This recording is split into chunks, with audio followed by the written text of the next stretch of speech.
I would like to introduce you to Mr. Richard Cash. He's from the Anderson County area. He knows where the paw prints are. He is one of 3 declared candidates running for Lindsey Graham's seat. So without further ado,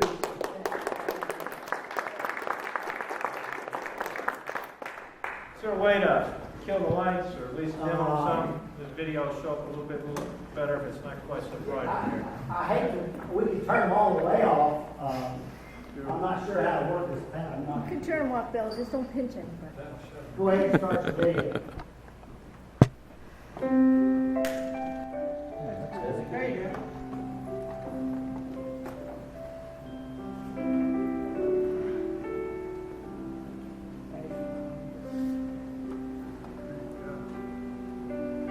On April 18th, 2009, a businessman named Richard Cash announced that he was running for Congress to fill Gresham Barrett's seat in the 3rd District of South Carolina. Richard was one of 6 candidates who filed to run. 2 state reps, a state senator, a doctor, and a lawyer also entered the race. Richard was not a conventional political candidate, the founder of 2 small businesses. He devoted much of his time to coaching his children's youth sports teams, and had never before run for office. As an outsider, with virtually no political background and no ties to big money, his campaign was given little thought. Amidst a field of more experienced, better-funded candidates, he was counted out. Since Richard was new to politics, I don't think a lot of folks took that campaign very seriously. Richard actually invited me to breakfast one morning and said he was running for Congress. It was an open seat. Have never been elected or have run in any other race before. My initial reaction was maybe this is a little too much for Richard, but his message is very clear, and he's very sincere about the conservative issues we all embrace, and it resonated all across the 3rd District. Although he lacked the political background that many of his opponents touted, his message of faith, family, and freedom connected with individuals across the 3rd District. Normal people with jobs and families came out by the hundreds, and they gave sacrificially of their time and their money. He was just an everyday man, which actually galvanized an everyday mom. And all of a sudden I realized, why are we sitting back and letting just the elites be the politicians? So then I realized that this was something kind of special. While many other candidates sought the support of PACs and interest groups, Richard held countless lunch meetings, rallies, meet and greets, and barbecues. What started out as a campaign involving a few dozen believing friends and family members caught fire. The passion and enthusiasm of hundreds of ordinary people transformed Richard's campaign into a movement. Over 120 high school students around the district knocked on over 20,000 doors passing out literature. Pickup truck driving volunteers across 10 counties erected over 400 road signs, and people came out by the hundreds to attend a series of campaign events.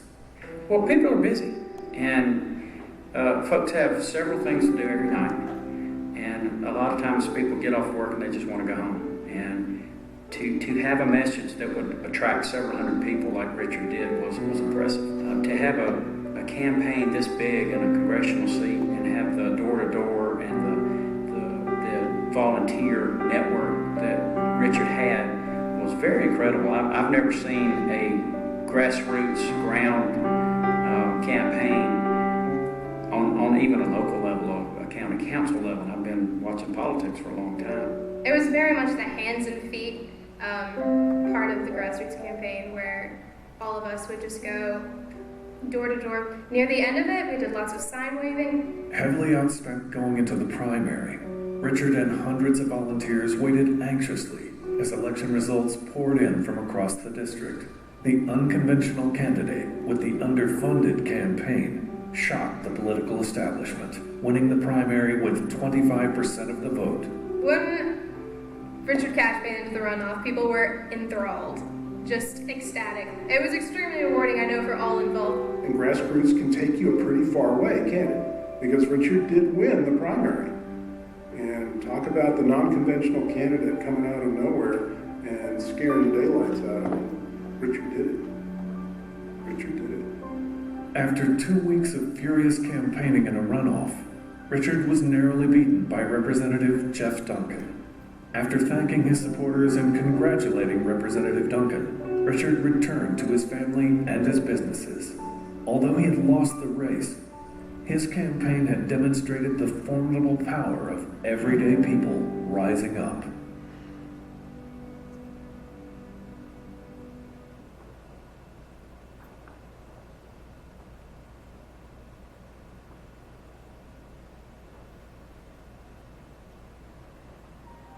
Good evening. I want to thank you for being here tonight, citizens of Anderson County. Some of my friends have come who are not from Anderson County, but I appreciate them making the efforts to be here. And of course, some of my family is here, and that always adds a lot to the crowd if you've seen my family. I want to begin tonight by saying this. I believe in the things that have made this nation great. I believe in the heritage that's been handed down to us. And I believe we have a duty, even a moral obligation, to do all that we can to pass that heritage on to our children and grandchildren coming behind us. Tonight I come and take the first step on a long journey, a journey in which I will need your help. Tonight I am here to make an announcement that I will be challenging Senator Lindsey Graham in the Republican primary in 2014.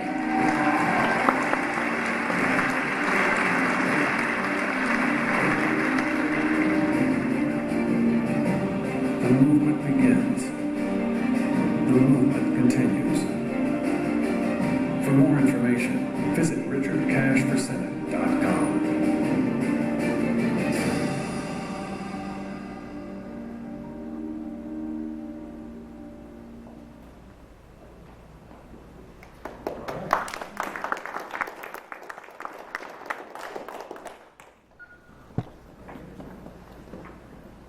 In 2009, I went to talk to my father.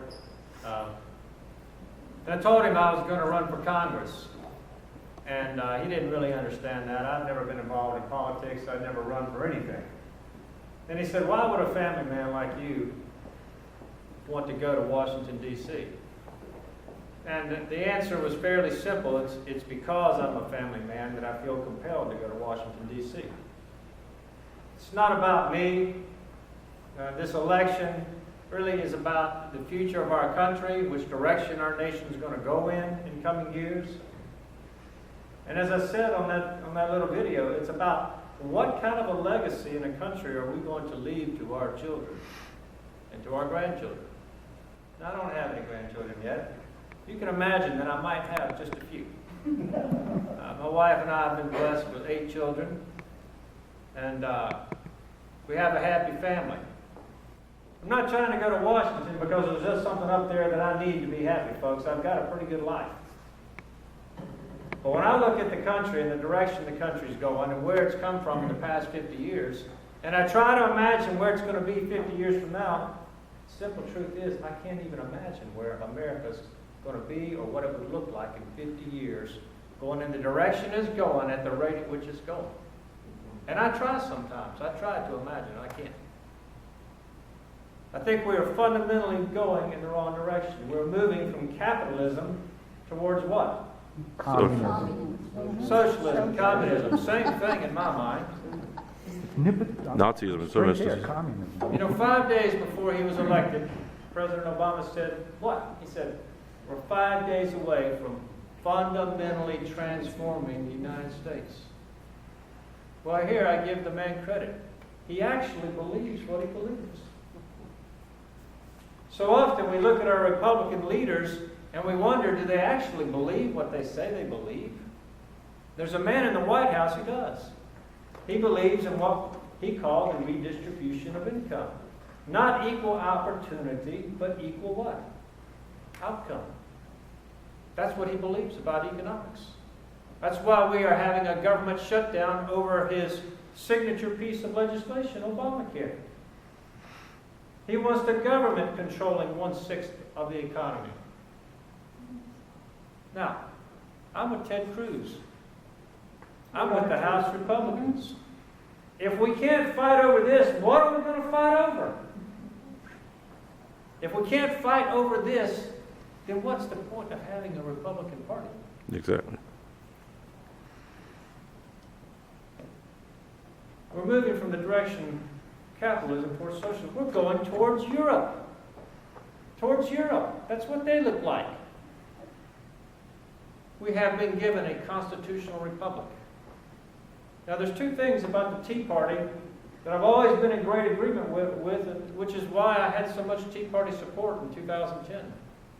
The Tea Party people are fiscal conservatives. They believe in paying your bills. They believe that our out-of-control spending is going to come to a very bad ending sooner or later. Is that not true? Yep. I mean, folks, it's just simple math. When President Obama gets done, we're probably going to be looking at $20 trillion in debt. It can't continue. It's not possible. President Obama believes in presidential imperialism, doesn't he? Yep. If he can't get his way through the legislative process, if he can't get cap and trade, he'll pass it off through the EPA, won't he? Mm-hmm. You know, I think Obamacare is unconstitutional. How No many way. people here think it was probably unconstitutional to start with? But here is a great irony. It's the law of the land. And yet the president unilaterally said we're going to delay the implementation as it affects big business. We should all understand that the president doesn't have the authority to do that. He can't decide, well, I'm going to enforce this law, but not this law. Or I'm going to enforce these points of this law, but not the other aspects. He doesn't have that authority to pick and choose. When the DREAM Act didn't pass, what did the president do? He implemented it. He says through executive order to the Immigration Service, this is how I want you to not enforce the law. He can't do that. It's presidential imperialism. We are supposed to be a nation of laws, not a nation of what? Men.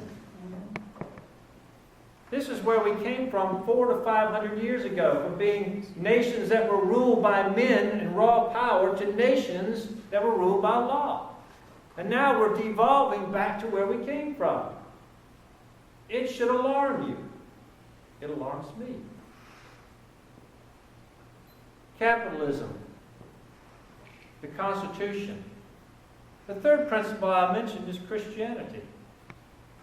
Now, I like to think of America in terms of a triangle. Just think about this imagery for a minute. I believe the sides of the triangle are politics and economics. And I believe the base, the foundation of the triangle is culture. Culture is what supports the economic and political pillars of the nation. What is culture? Very briefly, culture is made up of things like arts and entertainment. It's made up of our media. A big part of culture is our educational process, how we form the next generation, right? The primary determinants of culture, however, in any society in the world are always two things: religion and family. Those are the two biggest determinants of what a culture is like. Now, I believe it's a historical fact, it's indisputable, that Christianity has been the predominant moral and spiritual influence in the United States since the 1600s. Christianity to our culture is what yeast is to bread. It has been the key, essential ingredient that has leavened every part of our society and given it the particular shape and the rise that it has. Christianity is not culture, but Christianity has been a predominant influence in culture until the last 50 years.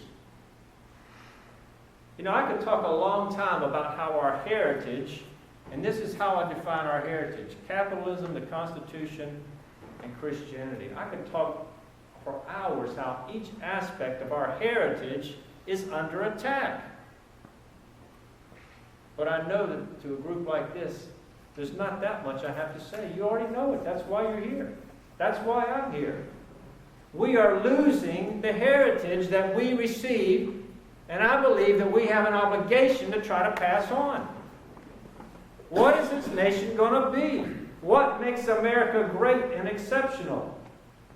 You know, when President Putin of Russia had a little article published in the New York Times a few weeks ago, it didn't make me mad so much as I thought it was humorous. Here is the president of a nation that had to build a wall through Berlin to keep people in, lecturing a nation about exceptionalism and has to build a wall on the southern border to keep people out. You look at Russia. They tried to eliminate Christianity and every influence of Christianity, did they not, from their culture?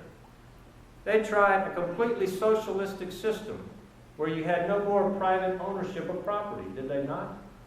And they had a rule of men there where this one-party rule by dictatorship of the Communist Party trampled on the rights of the people. And look where that took Russia. It's an extreme example. The socialist societies of Europe are more the direction that we're heading right now.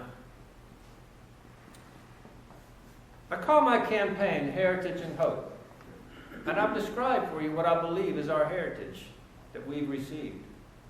I do believe America is the greatest nation on earth. But I do believe that the sources of our greatness are all under attack. And that it's our obligation to fight for a country that's worth fighting for. It is a country worth fighting for. What's the hope? I want to offer a few suggestions.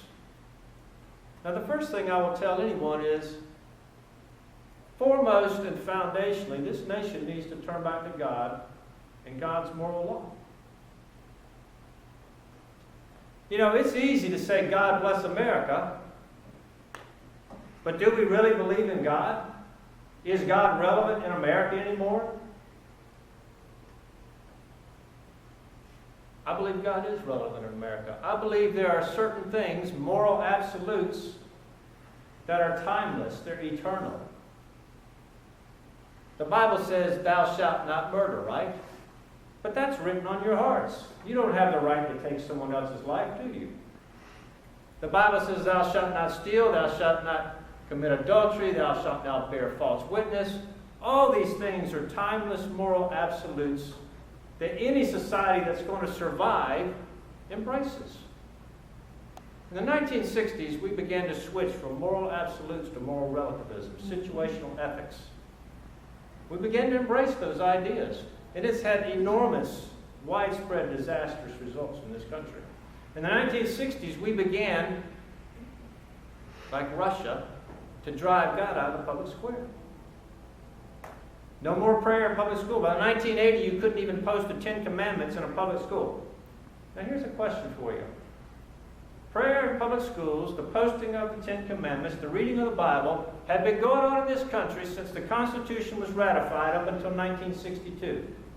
Excuse me, was the Constitution amended in 1962? It was the same the day after that ruling as it was the day before. So what the Supreme Court was saying was that all the generations of Americans up till 1962 were stupid and didn't understand the First Amendment.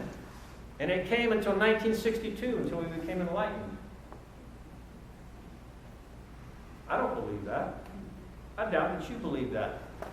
The founders in this country established what we call the separation of church and state with England in mind. In England, the king is also the head of the national church, the Church of England. There is no national church in America. And the founders didn't want a national church. And they put that in the First Amendment. Congress shall make no law establishing religion nor prohibiting the free exercise thereof. They didn't want a national church, and they didn't want their political leader to be the head of a national church. Where are we at now with our political parties? I'm not trying to offend you if you're a Democrat, but if you're a Democrat, I believe your party is sold out on all the C's. The Democratic Party wants more redistribution of income. The Democratic Party booed when they tried to insert God and the nation of Israel back into their platform when they had taken it out. Anyone see that on YouTube? Yeah. 3 times. Hilarious. 3 times they took a vote that required a 2/3 majority. I'm not even sure they ever got a simple majority. And finally, they just ruled that it passed, the way politicians will do, when we all know it didn't pass. The Democratic Party likes the Supreme Court to take the law into its own hands, don't they? Yep. They like those social rulings from the Supreme Court to set social policy. I don't have much hope for the Democratic Party. Politically speaking, I believe our hope can only be in the Republican Party right now. That's why I'm running against Senator Graham. I'm not running as a third-party candidate. We have to take out Senator Graham. Amen. Yep.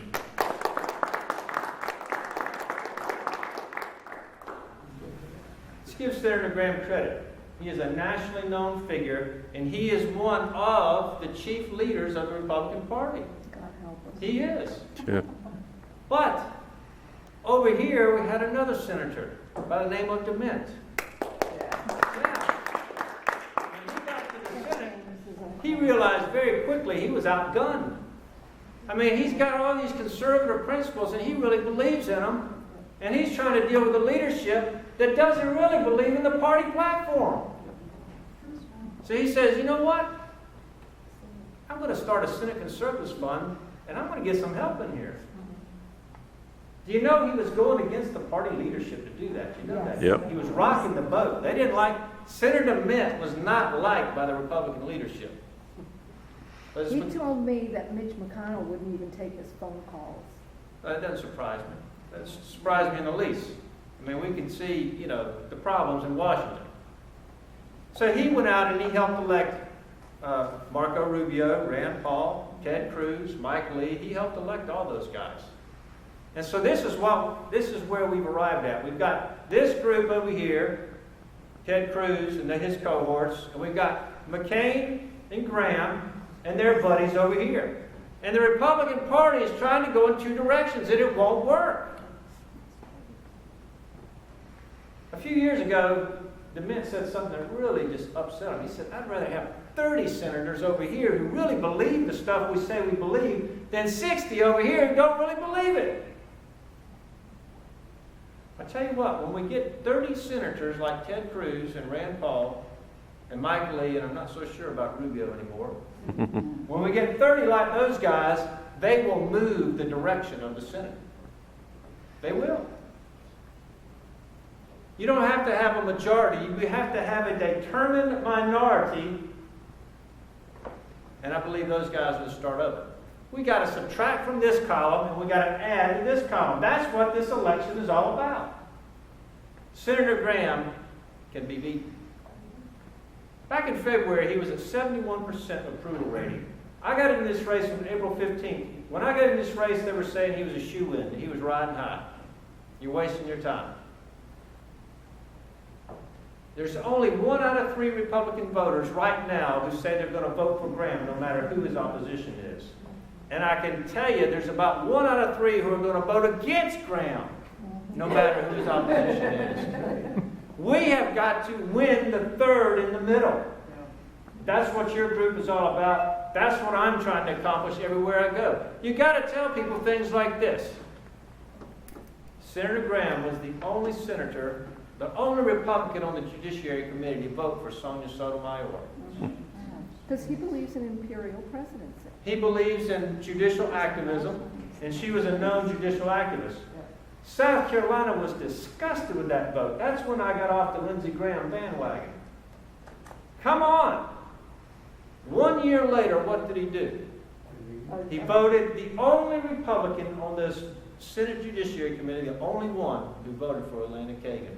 What he basically was saying to you was, I'm not going to listen to you. I'm going to do what I want. Because we told him after Sotomayor, that's not acceptable. A year, from 1 August to the next, he did the same thing. That in and of itself is enough for me to be done with him forever. Okay? In 2007, we had something come along that became known as Grahamnesty.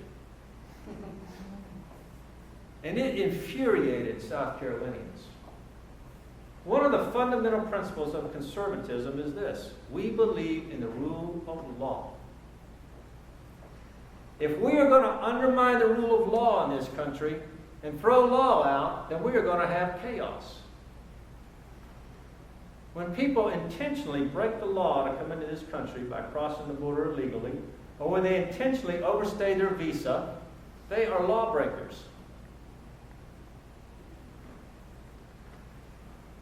He came back with it this year, and he had the political winds behind him, thanks to the Republican National Committee. Some of those who were around back in 2007 will tell you that the border security provisions of this law are weaker than they were in 2007.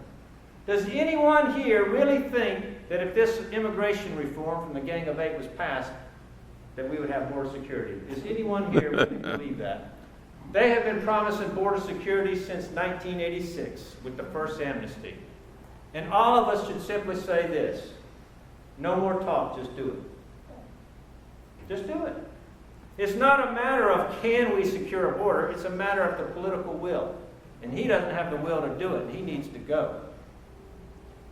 If we have this immigration reform, I believe, and I'm no prophet, but I believe that in 5 or 10 years we'd have another 5 to 10 million illegals here.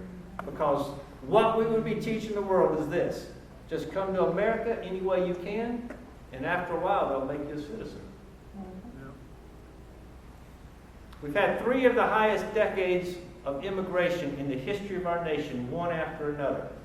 We should be talking about lowering the number of immigrants and having assimilation. The melting pot ideal is what has created a common American culture that allows our society to thrive. We need to be talking about doing away with chain migration. We need to talk about ending birthright citizenship. Those are what the ideas of immigration reform that the Republican Party should be talking about. Senator Graham's leading us down the wrong path. Right now, 1 out of every 8 people in this country is foreign born. 1 out of every 8 were born in a different country. 30 million people are here legally. 10 to 12 are here illegally. Now, I don't know anyone who has a problem with the 30 million who are here legally. I don't have a problem with that. If they came legally, they came legally. But I do have a problem with undermining the rule of law, because it's going to have far-reaching consequences. If we want to change the direction of the country, we're going to have to change the leadership of the Republican Party. I mean, that's pretty evident to me. Is that evident to y'all? Yep. Got to change the leaders. We got to get more over on this side. Graham can be beaten, and he should be beaten. And I will say this: he must be beaten. Yes. You must accept this as the truth, that it's a must-do kind of thing. We are not going to change the direction of this nation with the same group of leaders over here fighting us every step of the way. Now, I like to say that Lindsey Graham's the first domino. Because if we knock him down, everyone in this nation who has a rhino senator that's up for re-election in 2016, they will look at South Carolina and they'll say, if Lindsey Graham, who is a national figure with over $6 million in the bank, if he can be beaten by some nobody in South Carolina, because trust me, Nancy Mace and Lee Bright and Richard Cash in the political world are nobodies, okay? If he can be beaten by nobody, guess what? Any rhino in this country can be beaten. And every one of them will have multiple challengers in 2016 if Graham gets beaten in South Carolina.